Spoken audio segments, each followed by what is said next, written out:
Hello! A while back I made a video called What is Calculus Class?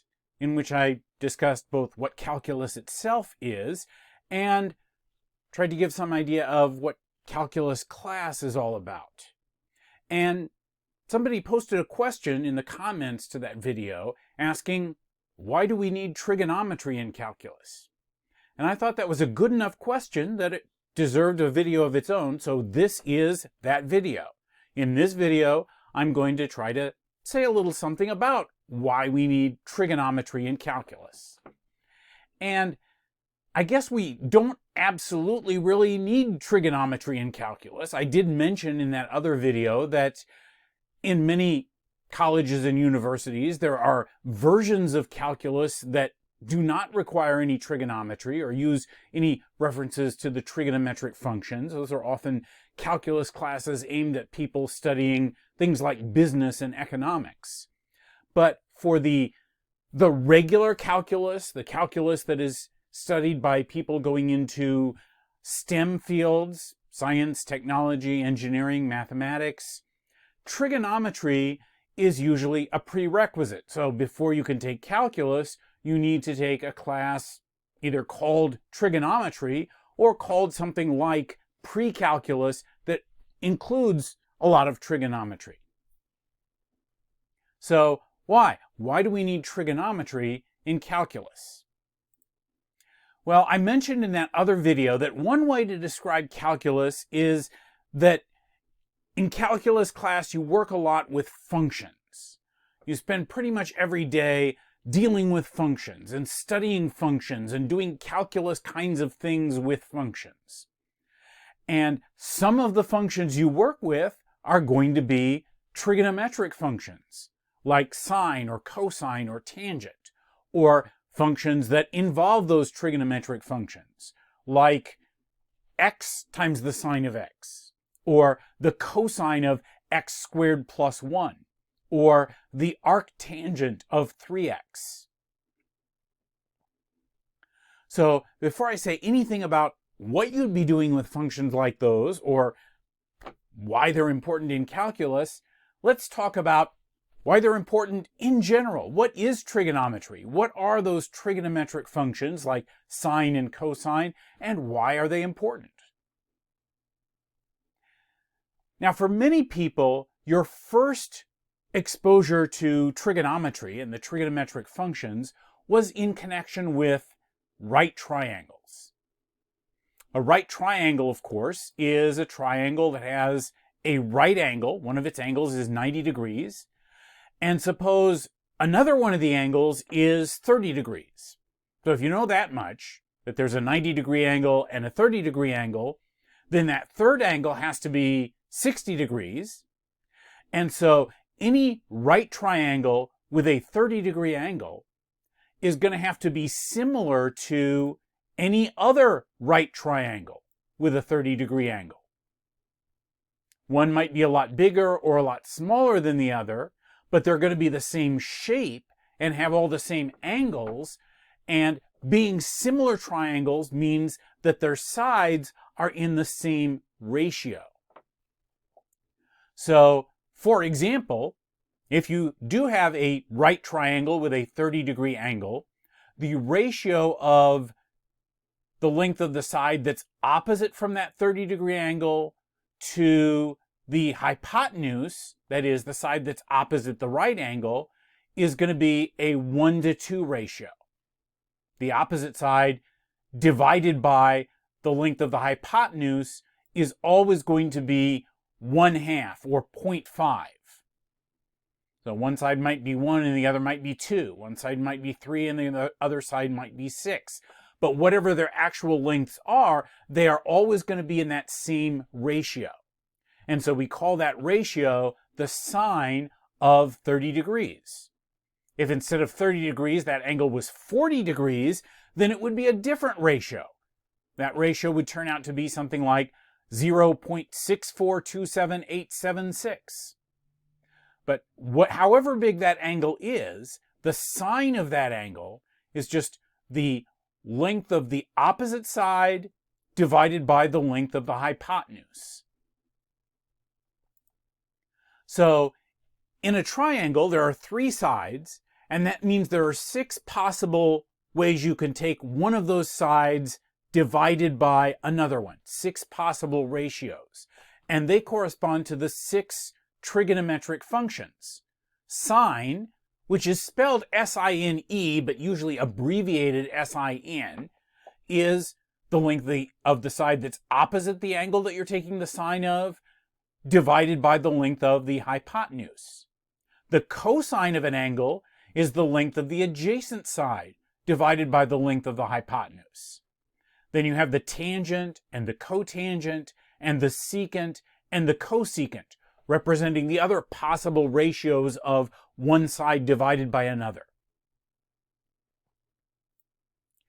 And this allows you to take any situation where you have a right triangle and you know how big one of the angles is and how big at least one of the sides is, you can figure out how big the other sides would have to be. Or if you know how long the sides are, you can figure out what the angles would have to be, provided that you have a calculator that has sine and cosine and tangent buttons on it. Or if you wanted to be really old school, you could look them up on a table of values of trigonometric functions, like people did before calculators were readily available. So that's trigonometry as it relates to right triangles. But there's more to it than that. The right triangle definitions only really make sense if the angle that you're looking at is an acute angle, one that's somewhere strictly between 0 and 90 degrees. Because those are the only kinds of angles that could be one of the other angles of a right triangle. So, using the right triangle definition, it wouldn't make sense to talk about the sine of an angle that was either more than 90 degrees or less than 0 degrees. So, we can define these trigonometric functions in a different way that is consistent with this right triangle definition, but which does allow us to talk about the sine or the cosine or the tangent or whatever of any angle, not just one that's between 0 and 90 degrees. So one way of doing that is in terms of a unit circle. That is, a circle centered at the origin and having radius 1 unit. So here you can take an angle that is either between 0 and 90 degrees or it isn't, and then we can define the sine of that angle. Well, situate the angle so it's centered there at the center of the circle, and one side of the angle is there along the positive x-axis, and then wherever the other side, the terminal side of that angle, intersects that unit circle, you look at that point there, the y-coordinate of that point is the sine of the angle. After all, the y-coordinate of that point tells you how far up you are, and that's the length of this side of this little right triangle that's opposite that angle. And since it's a unit circle, the hypotenuse of this right triangle is the same as the radius of that circle, which I said was just 1 unit. So if you take the opposite side over the hypotenuse, that's just the y value, the y coordinate, over 1. Then the cosine of that angle would just be the x coordinate of that point. And the tangent would be y divided by x, y over x. Cotangent would be x over y, secant would be 1 over x, cosecant would be 1 over y. So with this definition, you can talk about the sine or the cosine of any angle. You can talk about the sine of a 110 degree angle. It's just whatever this y coordinate is, and the cosine is whatever this x coordinate is. You can talk about the sine or the cosine or the tangent of an angle of negative 53 degrees. Or of an angle of positive 307 degrees. And it looks like the same angle. You end up the same place, you just go around a different direction to get there. But in a way, an angle of negative 53 degrees and an angle of positive 307 degrees take you to the same place, They intersect the circle at the same point, and so they have the same values for sine and cosine and tangent and so forth. So now, angles can be any angle. They don't have to be part of a right triangle.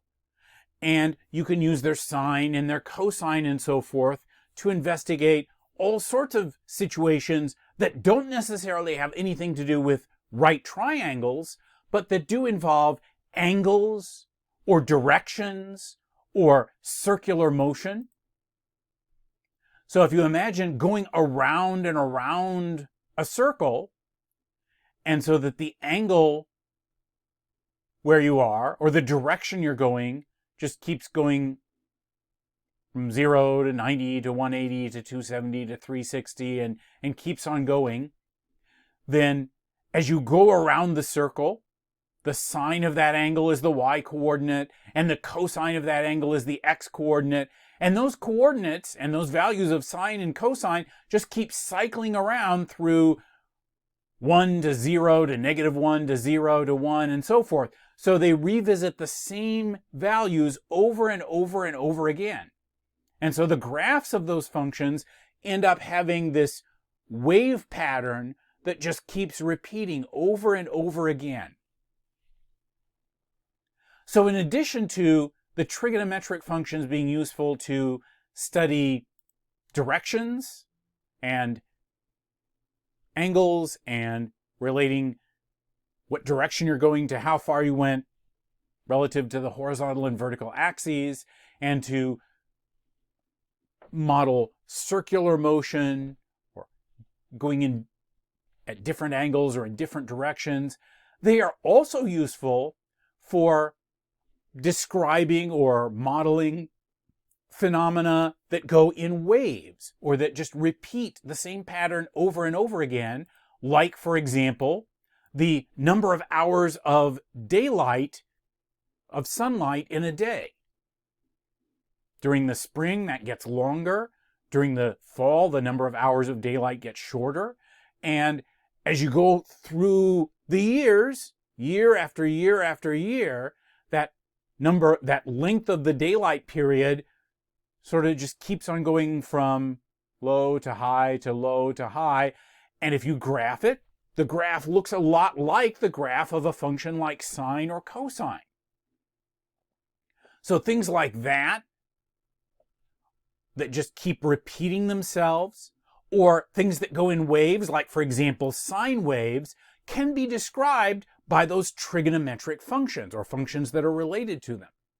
So if you were analyzing sound waves, you would do that by breaking a sound wave down into these separate sort of trigonometric functions that make up that particular sound wave. Now, I already mentioned that in calculus class you work with functions, and that will probably include functions that involve or relate to trigonometric functions.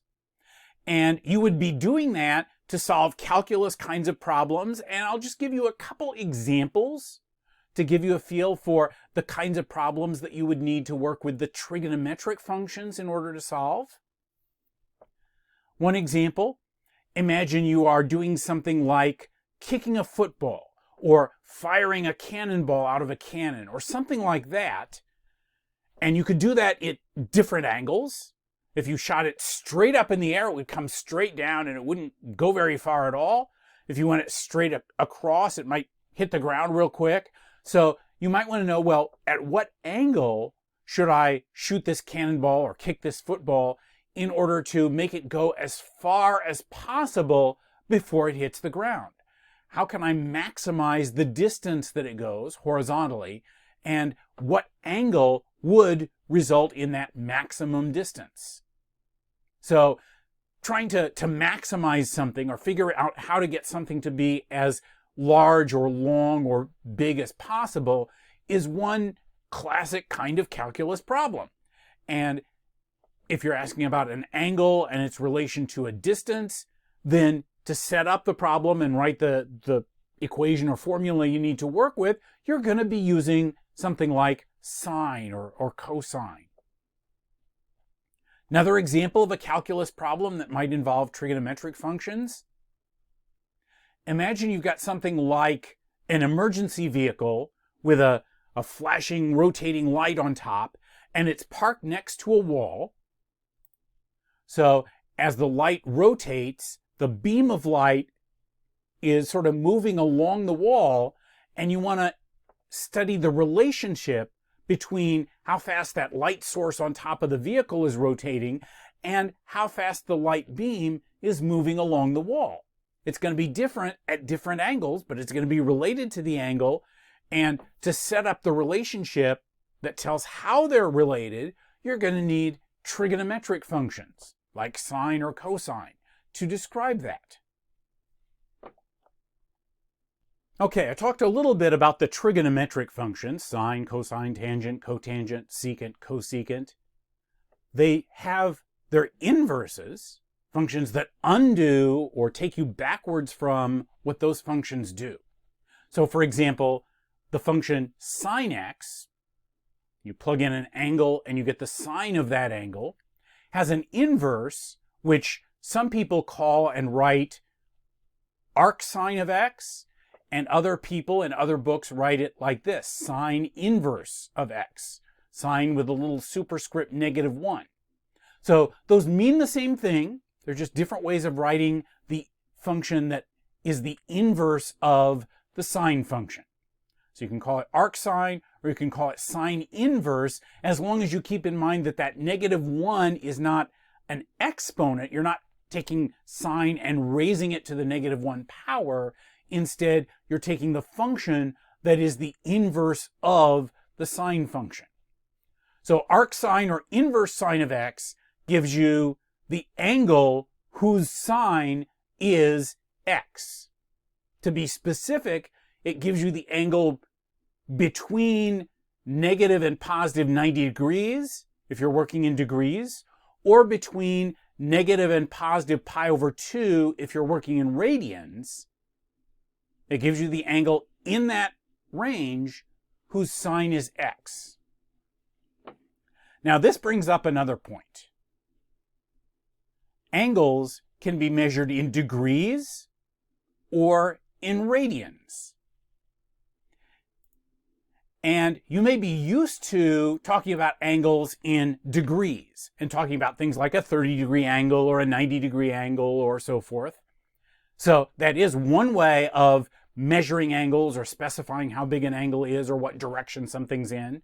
But another way of doing that is using a different unit, radians. And radians are essentially radius units. So the measure of an angle in radians is if you imagine that angle being centered at the center of a circle and then intersecting some arc of that circle. So as you go around that angle, you're going along part of that circle. How far along the circle you go relative to the radius of that circle, well, that's how big the angle is. If you go along for the distance of exactly 1 radius, the angle you went through is 1 radian. So an angle of 1 radian is the angle that it takes to cut off 1 radius length of an arc of a circle. And if you went all the way around the circle, well, maybe you remember that the circumference of a circle is equal to 2 pi r, 2 pi times the radius of the circle. So all the way around the circle would be 2 pi radiuses or 2 pi radians. So what we would call 360 degrees, if we were thinking in degrees, we would call 2 pi if we're thinking in radians. So every angle could be specified either by a number of degrees or by a number of radians. A right angle is an angle of 90 degrees, but we could also say it's an angle that measures pi/2 radians. A 30-degree angle has pi/6 as its radian measure. And the reason this is important, and the reason we might want to use radians, is because in calculus, anytime we do anything with the trigonometric functions, anytime you do any calculus thing to a trigonometric function like sine of x, it should always refer to radians. That should always mean the sine of x number of radians and not the sine of x number of degrees. Because there are so many calculus things that you do with those trigonometric functions that work out much nicer and more convenient if you're using them in radians mode. Things that work when you're working in radians don't work, at least not without some messy, ugly correction factor, if you're thinking in terms of degrees. So if you take a class in calculus, anytime you use those trigonometric functions, you should be thinking in terms of radians. Now, if you haven't studied calculus, I can't really tell you what kinds of calculus things you'd be doing to those functions, but let me just give you a taste or a preview of some of the kinds of things that only work if those trigonometric functions are in radians. For example, one thing you learn is that the derivative of the function sine of x is the function cosine of x. Now, if you haven't studied calculus, I don't expect you to know what that means or what derivatives are, but suffice it to say, that's a really cool thing that sine of x has a derivative that is so simple and so related to it as cosine of x. And the geometric meaning of that is that at any point on the graph of the sine function, you can draw what's called the tangent line, a straight line that just touches the graph at that point. And the slope of that tangent line will be equal to the value of the cosine function at that point. So at this point here, the sine is 0. The sine of x is 0, but the cosine of that x is 1, and the tangent line here has a slope of 1. We move to a point like this, where the cosine has a value of 0, the tangent line has a slope of 0. If we go to a point like this, where the cosine has a value of -1, the tangent line to the graph of sine, the sine graph, has a slope of -1. So wherever we are along the graph of the sine function, the slope of the tangent line at that point is equal to the value of the cosine function at that point. So that's one neat calculus thing that only works if by sine x and cosine x you mean the sine or the cosine of x number of radians, not degrees. Another example, the antiderivative of the function 1 over 1 plus x squared is the function arctangent of x, that is the inverse of the tangent function. So you take a function like 1 over 1 plus x squared that doesn't look like it has anything to do with trigonometry or angles or anything like that. And if you look at the graph of that function, that's what it looks like. But that function has an antiderivative or an integral. And again, if you haven't studied calculus, I don't expect you to know what that really means, but it is a very important calculus thing. It has an antiderivative or an integral that is related to trigonometry. It is the inverse of one of those basic trigonometric functions. And so that means that if you took the graph of 1 over 1 plus x squared and say you take the portion of the graph between right in the middle where x is 0 to over here where x is some other number like 2, the area of that region is the arctangent of that number, in this case 2, which a calculator would tell you is about 1.107. One more neat thing, one more example of something that's only true if you're working in radians. the value of the sine function, as long as the number you're plugging in for x is a small number, like fairly close to 0, the value of the sine of x is approximately equal to x itself. Well, first of all, it's pretty close to just plain old x itself. The sine of 0.1 is close to 0.1, and the sine of 0.2 is close to 0.2, and the sine of 0.3 is close to 0.3, and so on. But for a better approximation, you can calculate x minus 1/3 x cubed. So if you didn't have a calculator, you might not know how to calculate the sine of some number, but you could calculate that number minus 1/6 times that number times that number times that number. If you absolutely had to, you could do it with pencil and paper, but you could certainly do that with a calculator. And what you would get from that would be a number that is very close to the actual value of the sine of x. So for example, the sine of 0.3, my calculator or my computer tells me that's 0.29552021 something.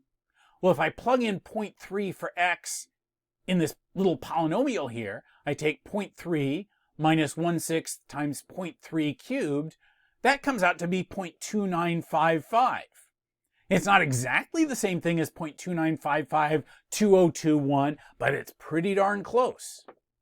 Now, as the number we plug in for x gets further away from 0, the approximation isn't quite as good, but it's still pretty close. So here, you can compare the graph of the sine function itself, which is in blue, and the function where y is x minus 1/6 x cubed, and that's in red. And as long as you look at the parts of the graph that are right around 0, those two graphs are very close to one another. And if that's not a close enough approximation for you, well, we can, instead of just taking x minus 1/6 x cubed, we could take x minus 1/6 x cubed plus 1/20 times x to the 5th power. That gives you a very good approximation for the sine of x, as long as x is a relatively small number. And remember, we are referring to radians. So an angle that would be like 90 degrees, if you're talking about degrees, would be pi over 2 radians. An angle of 30 degrees would be pi over 6 radians. And since pi is a little bit more than 3, pi over 6 is close to 0.5. So this expression here can be used to approximate the sine of most of the angles you would need to know the sine of. It's still just an approximation, but there is a pattern here. And if we continue in this pattern, instead of just stopping here with these terms that end with 1/20 x to the 5th, we keep on going. We take x minus 1/6 x to the 3rd plus 1 over 120 times x to the 5th minus and so on. And the denominators of those fractions are 1 factorial, 3 factorial, 5 factorial, 7 factorial, and so on. And those factorials mean to multiply together all the whole numbers from 1 up to that number. So for example, 5 factorial is 1 times 2 times 3 times 4 times 5, which is 120. So if you just keep on going forever in this pattern, you have something that we call a power series, which is something that you would study probably towards the end of Calculus 2, the second semester in the calculus sequence, if you get that far. You get sort of like an infinite polynomial. It's like a polynomial with infinitely many terms, but that's equivalent to the function sine of x. So you have a sort of an infinite polynomial, and you can do things to that infinite polynomial to investigate the function sine of x. But again, that only works if x refers to x number of radians, not x number of degrees. Now, there's still a lot more I could talk about. A lot more ways you use trig and the trigonometric functions in calculus if you go far enough. You might learn about the technique of trigonometric substitution, where you solve certain integral problems, certain integration problems that, to start with, don't look like they have anything at all to do with trigonometry, by making a substitution and turning them into something that does involve trigonometric functions. And you can use some of those special properties of those trigonometric functions to help you solve the integration problem. And when you get into things like polar coordinates, or in 3 dimensions, rectangular to spherical or cylindrical coordinates, some interesting curves, or even not so interesting curves like circles and ellipses, can be described using sine and cosine and things related to that.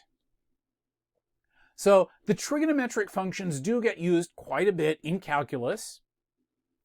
And so I hope I gave you at least a little bit of an idea of how and why trigonometry and those trigonometric functions come up when you study calculus.